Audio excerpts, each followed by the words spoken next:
You're listening to the What is a Woman podcast, hosted by the Catholic Family Podcast. Hello, everybody, and welcome back to the What is a Woman podcast. My name is Holly, and as always, I'm joined here by my mother, Mandy. We're happy to be back. We took a bit of a break last week for Holy Week. But before we get started, we'll just begin with our little aspirations. So, Jesus, meek and humble of heart, make our hearts like unto thine. So, yeah, like I mentioned, we were off last week from the podcast. I hope that everybody had a very blessed Holy Week and a very happy Easter. Yeah. And we are in the joyous season. Yeah, we're in the octave Of Easter. And, well, I meant the season as a whole. No, I know. But okay. I know what day it is. So, yeah, we just, we're happy to be back and get back to it. Right. So, first of all, I wanted to give a couple of shout outs. Oh, okay. Because a friend of mine just started a YouTube channel. And I was thinking, I have a couple of friends that have YouTube channels. And we've never mentioned them. And we should mention them. Right. So, especially for people, you're looking for good holy things to right. fill the voids. And, yeah, we're not the only people around here creating content. Yeah. My friend, she's a sewer, so she just started a YouTube. What's it called? Sew Today. Sew Today. So SEW Today. She's and her handle is at Sew Today. So if you type that into YouTube at right. Sew Today, it should come up. I mean, we'll put a link in the description for you. Right. Yeah. But I know last time when I tried to put links. Yeah, your link didn't come my up. link didn't work, which I have a funny feeling YouTube is like, because I commented a link. Yeah. I think they've done something to my channel where they're like blocking me or something. I don't know. Well, try it again. I'll try it again. Try your channel again. Yeah. It's a crafting channel. It's a crafting channel. For the cricket people, I know a lot of people are doing their own business, which we are strong supporters of. Yeah. If there's any way that you can make a living and stay at home, please do that. We're all for it. And the cricket actually helps people do that a little bit. Like makes nice signs and does stuff, Mm-hmm. It's a good tool for that kind of thing. Yeah. So, especially if you have to make labels for a product. I know a lot of you out there are making soaps and stuff, and I love that. Mm-hmm. I love to see anybody doing anything like that. Yeah. Trying to, support yourself. Staying at home and out of the public mostly. Yeah. So there's this channel, she's doing sewing tutorials. Yeah, and she's a good, great sewer. Really good sewer. One of the best I've ever met. So check out her YouTube channel, and she just has 2 videos. She just started, just a couple videos on there, but I'm sure she'll be adding more, and it's good to follow along and see and maybe learn a new hobby, new skill. Right. I mean, we did discuss that. People need to find the hobbies. They need to learn to do the stuff, right? Yeah. And the other good friend of ours that has a YouTube channel, and he's been putting content out there for a very long time. Like, he has like 12,000. So his channel is well established and got lots of great stuff on there. He has 12,000 followers? Something like that. I think it might even be 15. I'm not sure. Like, huge amount of followers. Right? So what he does on his channel is he posts the rosary. Yeah, so I believe there's the rosary, litanies, stations of the cross, so you can follow along with. Yeah, it's called Holy Family Productions. Yeah. He also has some sermons from Father Bernard on the spiritual life, but it's basically, and I think he's put up the odd thing that he thinks is interesting or something, but it's basically to help you, and I've tried. I don't know that. I've tried many different ways to get more out of the rosary myself. Like, okay, maybe if someone was, I was doing it with someone, or they were reading the meditations for me, and of course, so I've tried to go along with him as they're doing the rosary. Does he have the stations on there? I think he does. I think he told me that. But I will say something about the rosary since you're talking about it. The prayer book that we shared before, the Our Lady of Victory prayer book that this same gentleman he made with this Holy Family Productions, he made the prayer book. Oh, I should say compiled it together. Right. In there, what I follow along with, he has a really good meditative way to follow the rosary. So there's the decades, and then there's numbered 1 through 10, and then for each Hail Mary there's something to contemplate. Right. So I follow along with that. So, like, for example, the Sorrowful Mysteries, I find it very good to follow along with that and read each line before I say the Hail Mary, and then I think about what that line says while I'm praying the Hail Mary. Yeah. It keeps my mind on track. I need that. I need a lot of help. I don't know about the rest of you, but if I have a huge downfall, it's my inability to give my all in prayer. Yeah. So, like, I'm like a flea, honestly. And I keep trying, and I keep praying, and I keep trying a million different things so that I can say, like, totally focused. Yeah. Right? It's hard. Oh, yeah. And especially, we all got gifts, and mine certainly wasn't that. So... Well, hopefully some of you have a better ability to meditate. Well, it's not meditate, but stay focused during prayer. Not let your mind wander, because that's the thing with prayer. These prayers inside and out, especially the Our Father, the Hail Mary, and especially the Rosary. So it's very easy to let your mind wander while you're praying it, because you're saying the Hail Mary, but you know it backwards and forwards, and you're just saying it while you're thinking of other things. Yeah. These prayers that you don't really have to think about while you're saying them. Catch my drift, Yeah. So it's very easy to let your mind wander. Yeah. Also, especially when you're praying the Rosary with somebody else and somebody else is leading, right? And then while they're praying, you're like... You're zoned out. You're zoned out. Right. You're like, okay, my turn. Yeah. Yeah. But anyway, but also too, on his channel, his wife also does the handwriting books, and she's been doing those for years, since you were kids. Yes. Yeah. You used her handwriting books. Yep. For calligraphy. And so she has some tutorials on there. So lots of good stuff. And it's not like, and it's good stuff too, like the handwriting and the sewing, that, it's not all spiritual. Yeah. Related, but it's good, clean, yeah, wholesome activities. Right. And if you have, if anybody has a YouTube channel or something that they're doing, let us know. Let us know. Comment. Because you can't put it in the comments. No, just comment that you have one. I'm not saying put the link. Just tell us you Because have one. YouTube won't allow that. Well, you could also go on our website and email us too. Yeah, and we'll send it out there to get, because we got to share our resources. That's the other thing I want to say about sharing resources for our website. If you want to go to our website, and I'll put the link in the description for our website, By God's Grace, where we sell the book that we read, and then I have free printables and stuff. If you sign up for our newsletter, I can put those things in a newsletter, and send it out. Like, here's your monthly resources. Like, here's some interesting things I found. Here's this. And then the other thing I wanted to share was, this podcast can be a lot of going here, do this, share this. We have an Instagram for our other YouTube channel that my mom and Ava do, the Catholic Homestead, which we've shared here. But I had an Instagram account for that, which is, it's either homesteading or Catholic stuff. Right. It's not, there's nothing on there. And I'm using it to share like little quips and quotes from my daily bread, and nice little reels, little quick videos with daily aspirations that you can try and stuff like that. So I'll put the link in the description for that Instagram as well, because I've decided, I have this great, by the grace of God, and I'm grateful for it, this great talent for technology. Yeah. And I want to use it for something beneficial. Right. Not just so when I go on Instagram or whatever, I don't spend that much time on Instagram anymore, actually, because I've decided it is just like the constant reel watching and the constant scrolling video after video of watching people do the dumbest and, meaningless things.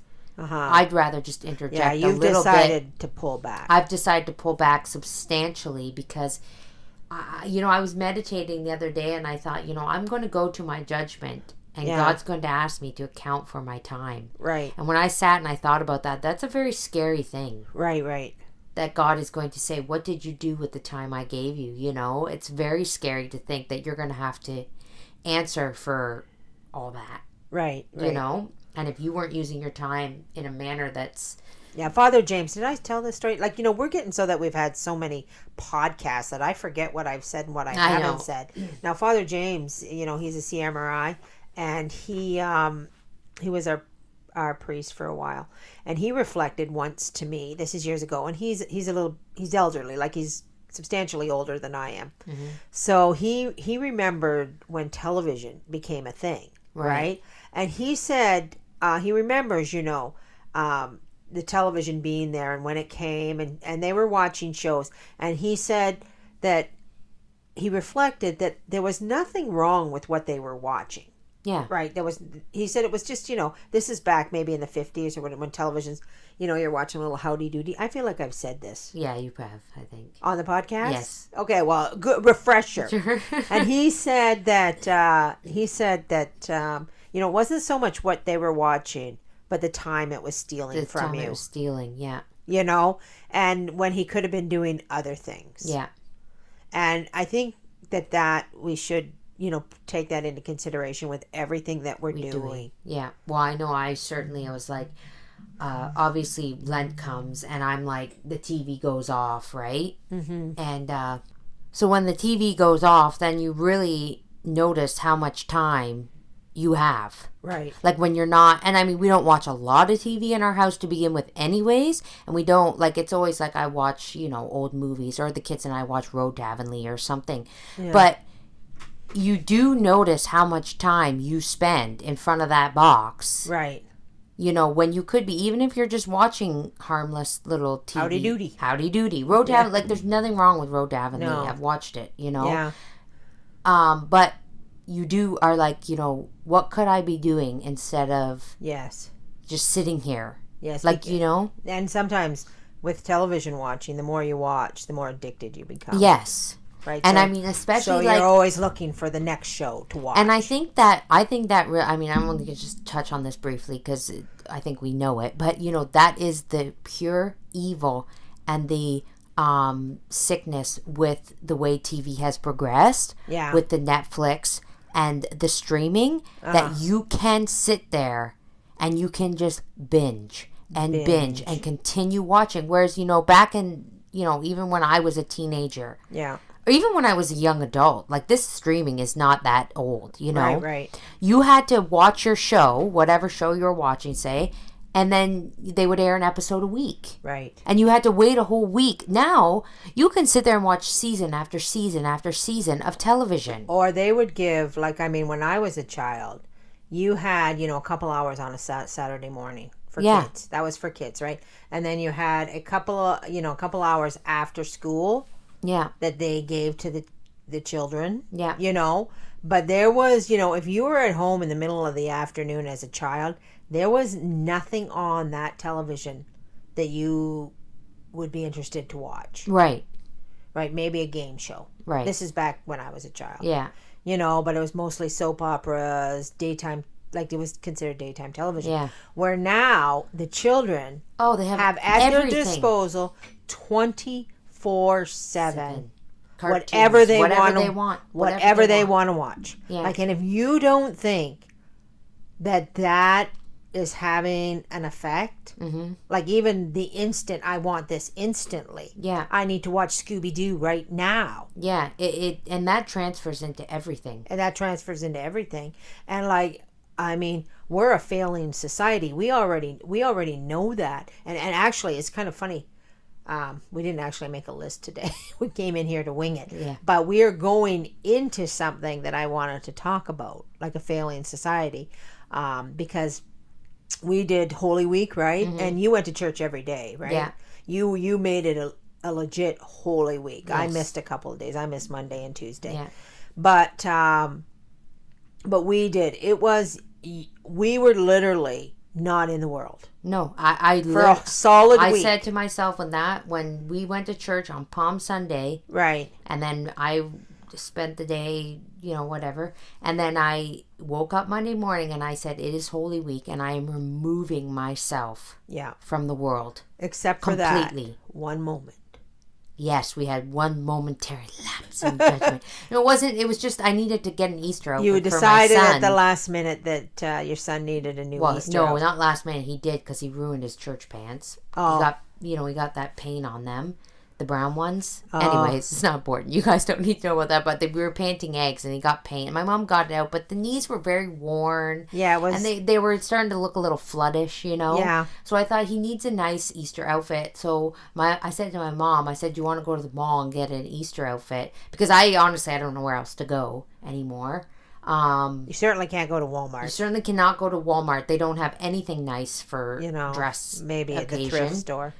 And so anyways, we went to the mall, and we just felt so... I said, I feel like a traitor. Like, I feel like I've gone into another world. Yeah. You know, here you are, you've surrounded yourself in this world. Yeah. And then you walk, and I mean, I do believe the last time I was in a mall was last Easter. Yes, that probably say I rarely, and I mean rarely, go to the mall. I do not like the mall. Yeah, I can't stand. And I mean, we ended up we bought new shoes for the kids for Easter. Yeah, I even bought a little jacket. You know, like we did buy stuff, but I felt like this is a world that I don't want to be a part of. You felt it especially because we were in a little time capsule of Holy Week, right? Doing our thing. And I mean, I hope some of you got to experience a little time capsule.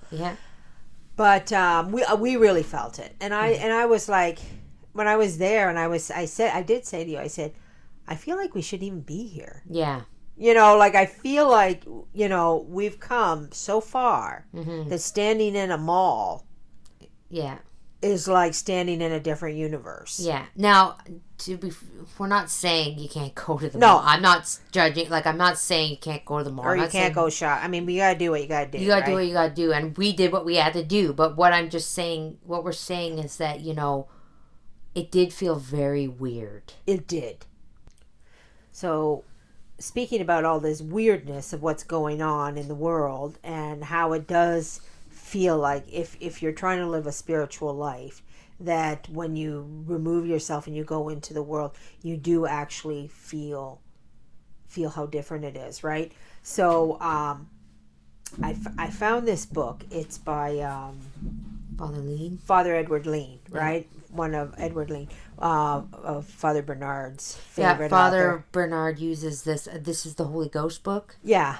He uses this in his spiritual life. This is Does the he book use this? Is this the book he uses in his spiritual life? Well, he started off with it. I don't know. Yeah. Well, anyway, I've just read the introduction because I actually picked this book up from the church basement because it's on the Holy Ghost, and I've been looking for an answer to something regarding the Holy Ghost that I believe, and I was hoping that this book would have it, but I haven't actually hardly got into the book. But the introduction to this just blew my mind. Just blew my mind. You didn't get your answer. You couldn't get past the introduction. I couldn't get. I've read it. I've read the introduction like 5 times. I just keep going back and reading it. Okay. So just read. Just start there. Just read some of it for us. Just start at the beginning. You can see where I've stopped it. You can just stop it. That's one sentence. Yeah, we'll just read that. Okay. No, right here at the very beginning. Oh, okay. So the civilized world, at least the best and most reflective part of it, is filled with uneasiness. It is laboring under a sense of impending disaster, the contours, the nature, and the proportions of which it shrinks from regarding steadily. The clear perception of what this disaster is likely to be and of its consequences would inspire such dismay and dread that the thoughtful amongst men prefer to regard this menacing evil as something which, whilst being huge and monstrous, is as yet formless and indefinite. Right. So Father Lean, in his introduction to the Holy Ghost, is telling us we're about to have a disaster, like in the civilization. Right. And the book was written in 1937. That's the first thing that I went and looked up. Right. I was like, okay, when was this? When was he telling us that? And he's telling us that the world feels it too. Right. He says we can feel, and those amongst us know that this disaster is coming. In 1937. Here, just read the next sentence there after wherever I left off. Okay. Yeah. Quote, few there are who can be ignorant that the world, unless there be some extraordinary intervention of divine providence, seems about to be submerged under the foul waters of a deluge which will cause a ruin far more dire in nature and extent than that caused by the flood, from which but Noah and his family escaped. End quote. Yeah. So he said, we're coming, and actually, here, Something read some more, because the flood? he goes on to tell you it's spiritual. Okay. Quote, in the great disaster that befell the human race in the days of the patriarchs, it was only the corporal life of men and beasts that perished. Now it looks as if there were about to sweep over all the civilized peoples of the world a philosophy which threatens to corrupt utterly the minds, the hearts, the manners, and the morals of men. Of all men, sorry. It is not merely bodies but souls that risk being whelmed and drowned in the destroying waters of this modern deluge that, having taken its rise in the Near East, is spreading itself out on every side. Right. End quote. So anyway, Father Lean is telling us there's a deluge coming, and it's coming for the mind. Am I saying that word right? Deluge? Yeah, I think so. Deluge. Yeah. Yeah, the flood. But it's for the mind, right? See, this is actually why I was reading this book, because I know the answers to everything is in the Holy Ghost. Right. So I have some questions, Holy Ghost, and I'm hoping that Father Edward Lean will answer those for you. Will answer them in this book, right? About what we're coming into. But what I couldn't get over was that this is 1937, and that he's telling us that it's coming, and people know it's coming. And I was like, I wonder who these people were, because I didn't see anybody know. Like, I mean, well, I wasn't born, but we're right. You mean like with Noah? No, 1937. Yeah. Oh, okay. I thought we have Our Lady of Fatima. What? Yeah. 1917. Yeah. Is that right? Is that the right date? Do I have the right date? So this is 20 years after Our Lady of Fatima. Right. And basically, to me, Our Lady of all those apparitions, to me, when you pile them together, they're all warnings. Right. Our Lady of Lourdes, Our Lady of Fatima. Who's the other one? What am I list missing? Lady of Guadalupe? No, there was. I'm trying to think of Our Lady of La Salette. Oh, okay. Was it Our Lady of La Salette? But anyway, I'm like, are we just naming Our Lady apparitions here? Yeah. Well, there was very specific ones, and when you go and read them, they're talking about what's coming. Right. Right. And I think I said in the last one, it was Our Lady of La Salette who said, I can't hold back the hand any longer. Right. Right. And so by the time we get to 1917, and people in this book, I know what Father Edward Lean is talking about. He's talking about the philosophy of communism. Oh. That it's going to basically rape and pillage the mind. Okay. And it's going to be, and I mean, in Our Lady of Fatima, she said that, if the people did not change their ways, the errors of communism would spread throughout the world, right? Now, I mean, and I know, because I'm not actually all that familiar with communism, except for, that, you have no freedom under communism. I mean, that's my basic understanding of communism. Right. I have no personal knowledge of it. I've never studied it. I don't really know, right? So, and I thought about this afterwards, but after reading this Father Edward Lean here, he's talking about the philosophy of the mind that is communism. Right? Because it's all man-centered. It's based on man, right?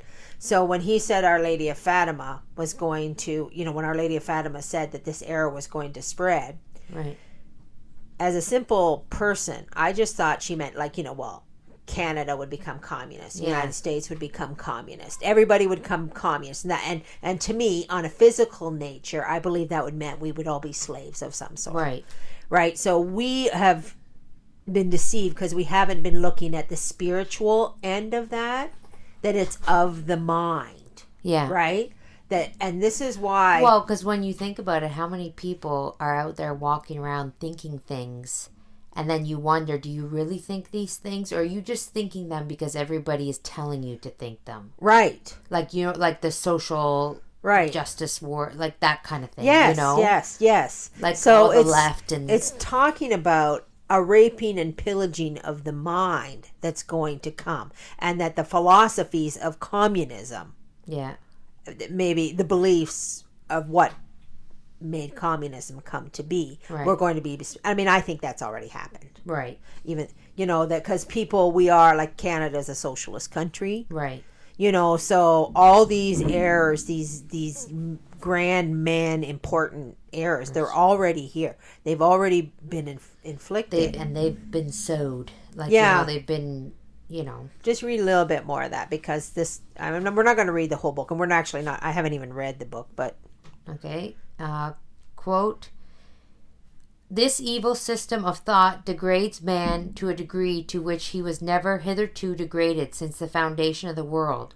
Rejecting God, denying all religious, spiritual, moral, and even intellectual values, the philosophy of the communist menace, with a savage intensity and diabolical energy of apostolate, proclaims that man's horizons are limited to this world, and consequently that his aspirations should soar no higher than the satisfaction of his material needs. Having wherewithal to be housed and clothed and fed, having a sufficiency of bodily comforts, and being provided with the means to secure a satisfying measure of sense gratification, there is nothing more to be looked for." Right. So that's, basically he's talking about the philosophy of communism, that all are, and we're not going to read anymore because we don't want to bore you. Yeah. But not that it's boring. But if you go down further, it's the whole philosophy: eat and drink and be merry, for tomorrow we die. Right. Right. So have your party here. Everything's about your party here, and you're not living for the next life. So basically, that's the philosophy of communism. Right. And you can't tell me for a red hot second that we have not already embraced all that. Right. That the errors of communism have actually infiltrated the world, especially North America. But, they have infiltrated us, even though we're not living under a communist regime. Yeah. The errors that they taught and promoted have actually happened. So, when we talk about that, this is why when we go out into the world, and I'm not advocating for anybody to, lock up their doors and windows and, don't leave your house. But we've come to a time here. And I would go so far as also to say that in 1937, the doom that was coming, that the people knew was coming, whoever these select few were that knew this in 1937, I don't know who, maybe, some of the popes. We did Pope Pius it was Pope Pius XII. Who did? No, it was Pope Leo that did the Leonon prayers, right? He's the one that foresaw. But they also, the era of modernism. What pope was that? I don't know. I'd have to look it up. I'm not big on all the dates and names. In fact, I'm really poor at it. In case we haven't picked that up. In case you haven't picked that up, I go for the information, and then when I go for this is why I could never write a reference paper. Right. I'm not very good at the reference. I just take the information that I know and I go with it. But anyway. So. Okay, but this is my point here is that I'm just going to say about the knowing who said what and who said this and who said that.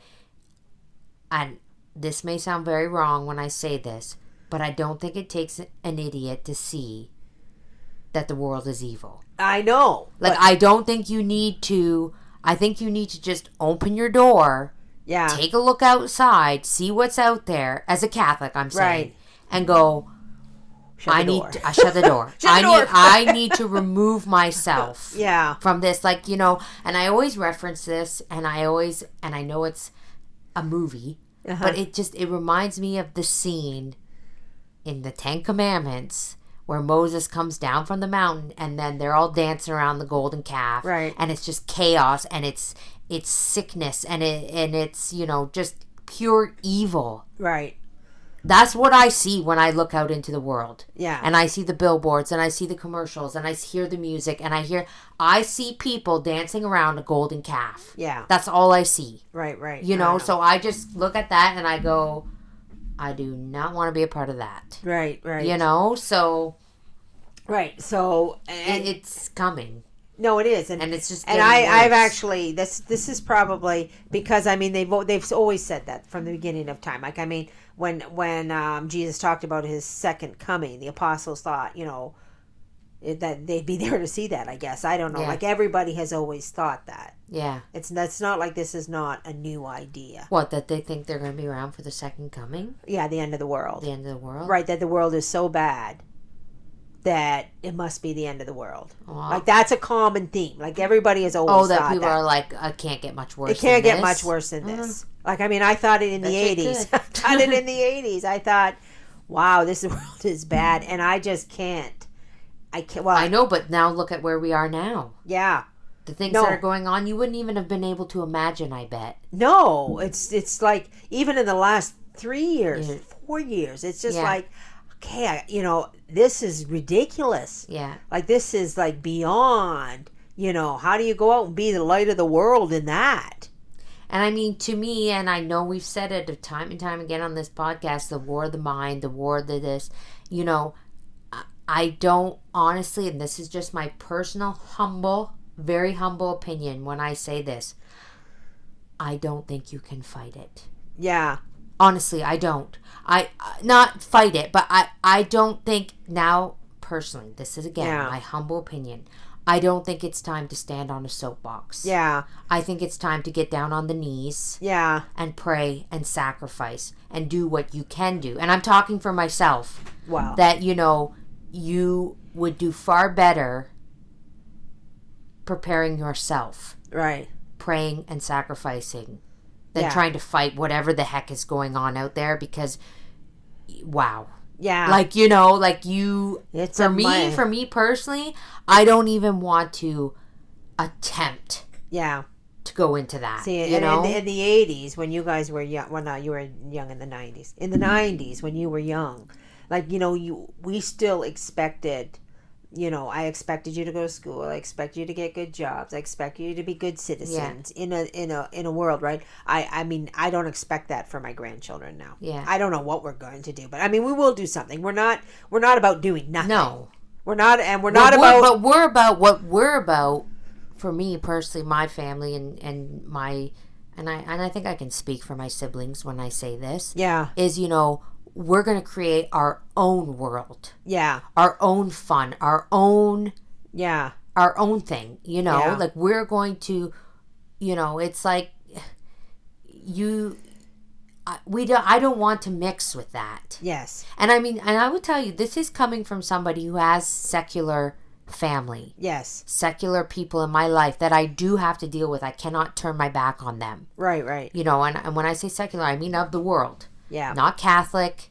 Yeah. Not religious at all in any way, shape, or form. And I'm going to tell you right now, speaking from experience, you cannot talk to these people. Yeah. You cannot talk sense into them. You cannot reason with them. Their minds are made up. Yes. Now, this is my own personal, I'm not saying, this may not be the same for everybody. But what I'm saying is, but what I can do is I can try humbly to set a good example. To set a good example, right.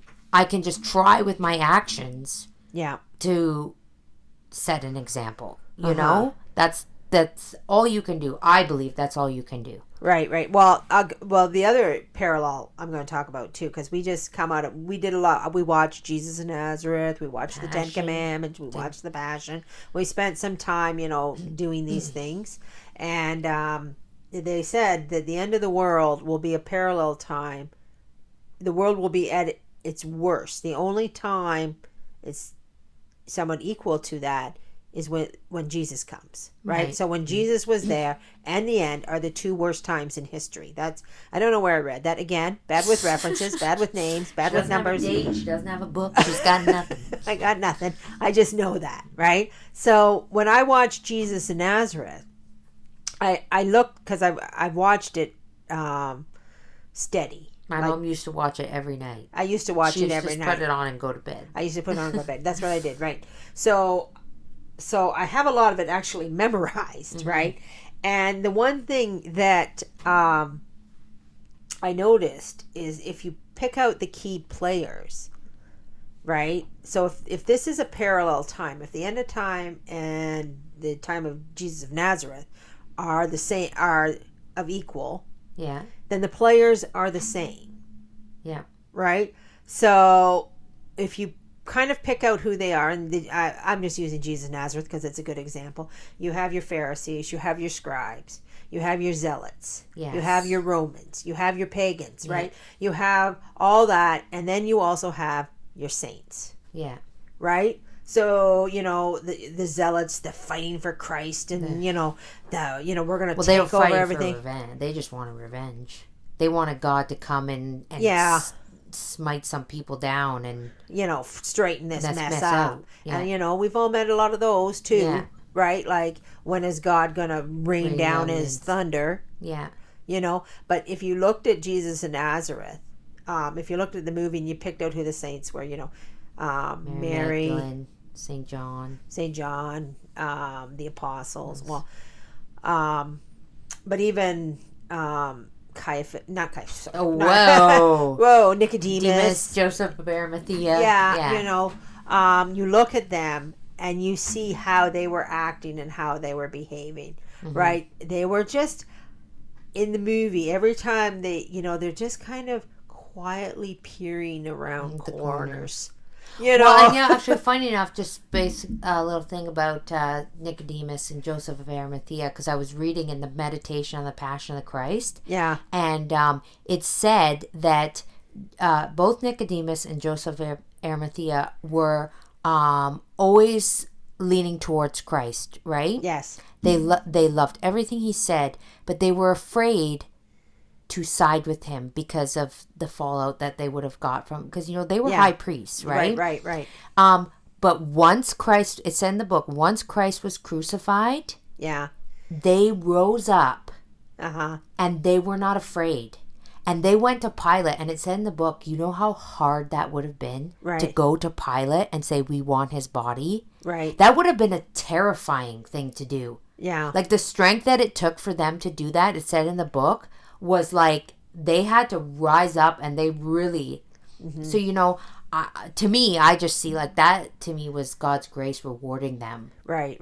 Like even though they were afraid when before Christ died to say, hey, we do follow this guy, like we like everything he says, which they did a little bit, but they just always kind of held back just a little bit.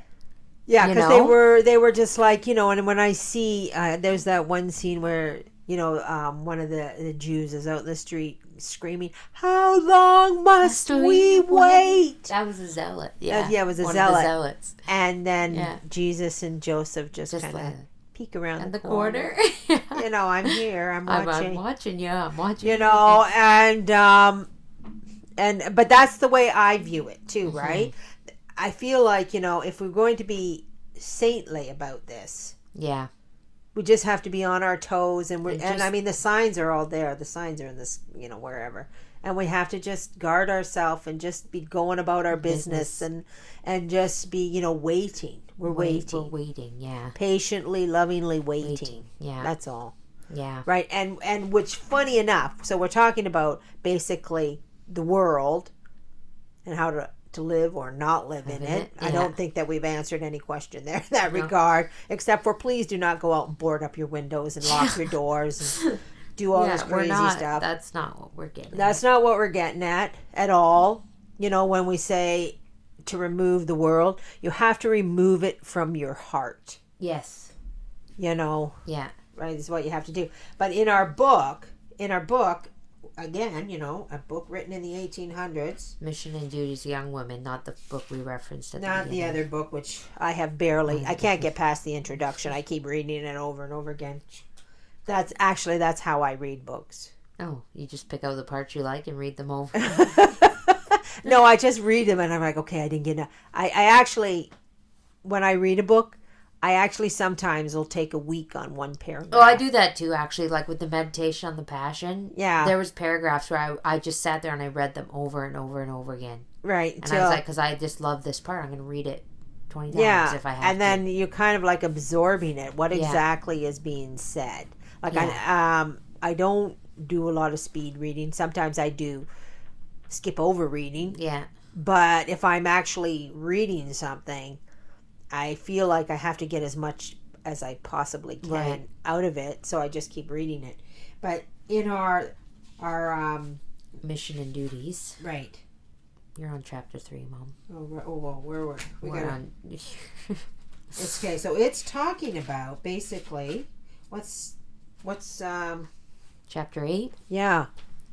Worldly solicitude in regard to marriage. Yes, right? So this chapter, which we did read last time we were, not last week, but the week before. Week before, yeah. I read about how important it is, how God views marriage. Right. According to the book, that, that he does not make mistakes. If he allows things to happen, but I mean, this chapter is talking about the exact same thing in the 1800s. Right. Moving away from the world. Right. You have to remove yourself from the world. I mean, because let's be real for a second, the world is destroying the family. Right. It is. Oh. Point blank, the world is destroying the family. So why would you want to be a part of something that is destroying the very thing that you're trying to preserve? Right. You know what I'm saying? Like, and I mean, you hear all this talk. I'm not even going to go into it about, the public school system and the kids and people complaining about it. Then why are your children there? Yeah. You know what I mean? Like anything where you're like, this is not good, the world is not good, then that's your sign to step back. Step back. That's your sign to step back, because I mean, I've said it a million times. It's one of my favorite quotes from Saint Teresa.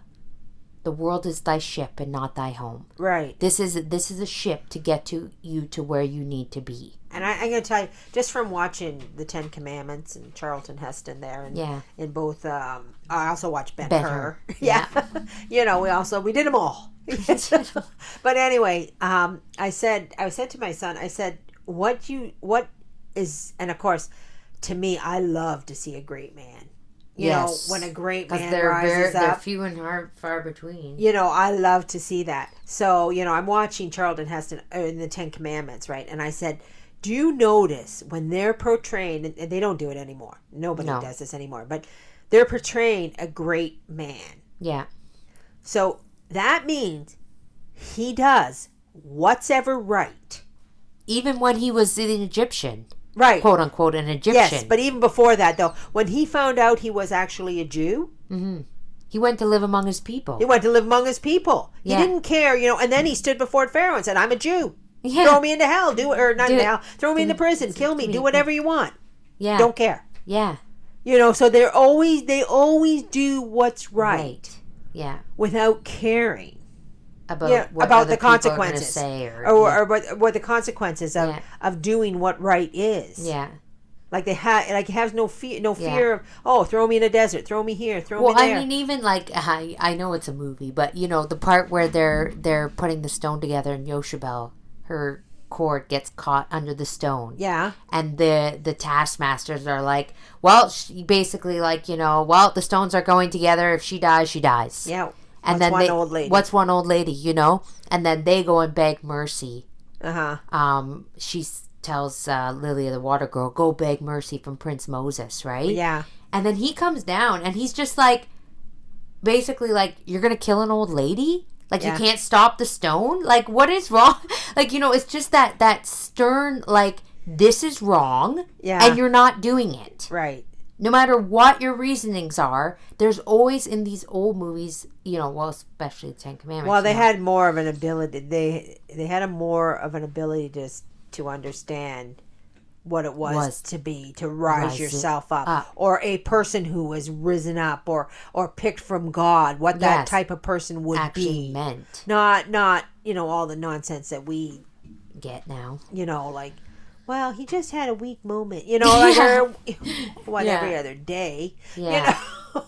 Yeah. But, Yeah, I get what you're saying, yeah.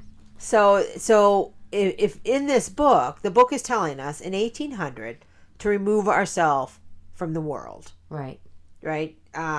Did you want to maybe read the beginning? Where's the beginning of the chapter? Well, I thought we read it last week. I just read that one little part, about how God to have faith in to have faith even in your poor decisions. Oh, okay. So we're just because God has allowed it to happen. Right. Do you want me to start at the beginning of the chapter? Yeah, go ahead. Okay, so chapter 8, worldly solicitude in regard to marriage. Quote, the expedients which young women employ to attract the attention and gain the affections of a matrimonial suitor are not censurable when confined to a rational display of their personal charms or of the higher qualities of mind and heart which they may possess, nor is the motive to please or to engage the affections with a view to a matrimonial alliance condemned by the law of God. But the divine law certainly prohibits these artifices of dress and of manner, those excesses of amusement and pleasure, which are often resorted to for the gratification of vanity, pride, and lust, and which not only implicate young women and their admirers in more or less guilt, but calmly defeat the very object they have in view, and place them in a moral impossibility of forming a matrimonial union which will be a source of happiness. Right. So basically, all the things that women do to get a man. You know, your clothes, your dress, your amusements. Yeah. And the book is basically saying, if you do this, it's not going to go well. It's you're totally hindering your happiness. You put all these things first. Yes, so I mean, we're not. I guess. We want to be pretty. We don't, so we want to be like a sack of potatoes out there. But, like, here I am, take me as it is. Yeah. But you have to do your dress and your toiletry without making that the most important. And without the vanity. Like, you just want to be as pleasant as you can. And then basically it's saying that this is not helpful to you. So, Did you want to read a little more? Okay. Quote, it cannot be too strongly impressed upon the minds of young persons that marriage being the vocation of the great majority of mankind, its circumstances are all determined and arranged in merely external qualities, which they value so highly.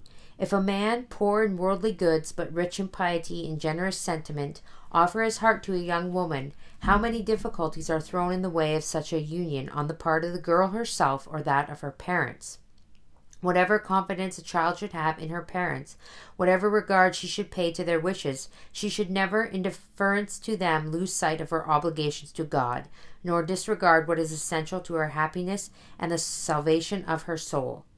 In the important question which we are now considering, she should always have the courage and firmness to resist every solicitation that might expose her in after life to the commission of serious faults or cause her useless regrets. This course is to be adopted not merely for her own sake, but for that of her parents, to spare them the overwhelming sorrow of having caused the misfortune of their child by urging her to a union which equally opposed to her conscience and her inclinations. Right. So they're talking about, a marriage of, like, he's too poor, or, right. This is a better, like, basically of looking at things the way the world looks at them and not looking at the soul. Right. Right. So, and parents do this. Oh, that guy's not good enough for my daughter. He'll never amount to anything. Look at him. And, maybe because he doesn't have a good job, or he doesn't, he doesn't have a lot of money, or he's a poor background, or. Yeah. So worldly standards. It's worldly standards versus the soul. And the book continually is telling you to look at the soul. But again, I always say you have to focus on your own soul, because if you're focused on your own soul, your soul is not going to be attracted to anything that would be a detriment to it. Right? You have to get yourself to that place. Yeah. Are we back at that part I read? Last week. Yes. Yeah. Did you want to read just a little bit again? Because it was such a good part. Oh, like of the part we read last week. Okay. Yeah. Quote, if we believe that there is a sovereign disposer of events, a supreme being whose providence watches over his creatures for their preservation and welfare, we must admit that man is the principal and most precious object of his superintendent goodness. And as the Son of God assures us in the gospel that the very hairs of our head are counted, and that not one of them shall perish without his permission. It is certain that the more important events of life, those which more seriously affect the interests of men, must necessarily be the object of God's providential care. But what affair is of greater consequence to man in reference to his temporal and eternal happiness than the matrimonial state? Yeah. Yeah, that is, again, I mean, and I only kind of keep repeating this because when I read this, I knew, I didn't actually make a good choice, really. I mean, I made a great choice considering the state of my soul. Yeah. I probably made a better choice. Yeah. But God was overseeing all that, and He knew everything was what I needed. Right? Yeah. Like, this is what you needed. Like, and I always say when, well, I'm sorry you weren't a saint when you got married. You say that to yourself? No, well, I did say it to myself, but to others, like my children. Yeah. Oh, when we're lamenting our choices. Yes, like if you were not looking at things through the rose-colored lenses of the world. Yes. You never would have made these choices. Right. Never, right? Yeah. And so this is the thing we have to realize, but we have to have confidence in God because God allows it. God allowed it. He wants us to be saints. Yeah.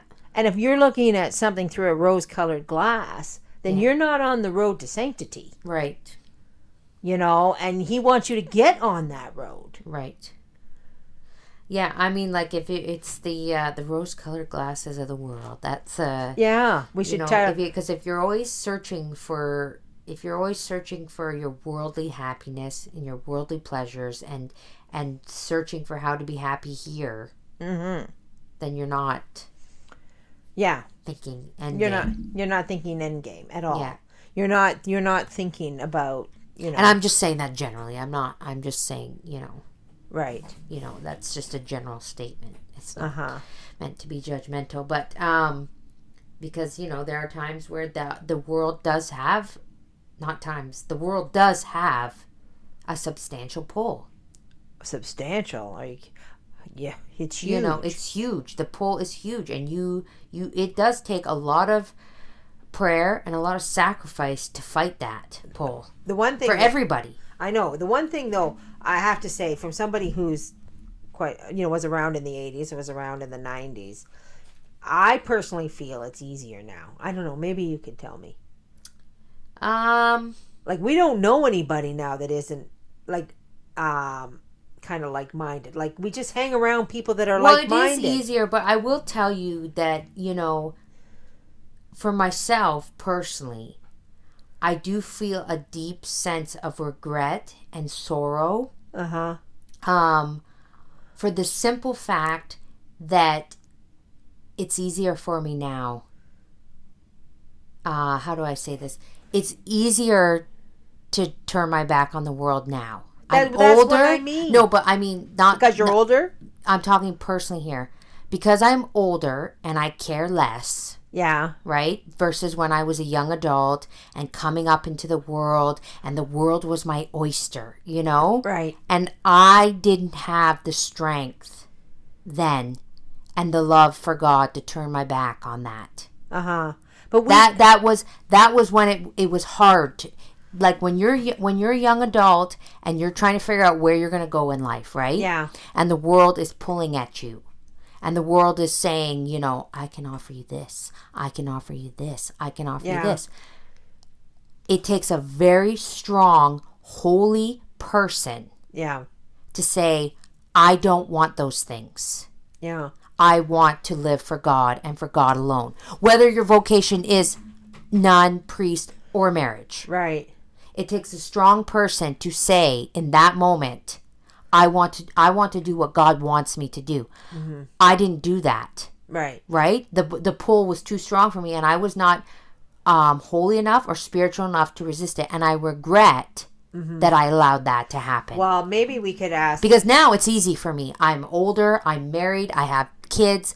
I'm not interested in what anybody cares about. Yeah. I don't care what people think about me. Mm-hmm. It's easy enough to say, I'm going to make God my whole life. I regret that I didn't do that when it was harder. Okay, but I'm going to maybe I'll ask you readers because, I mean, again, I always get conflicted because I don't know if, what you said is true. This is just an age thing.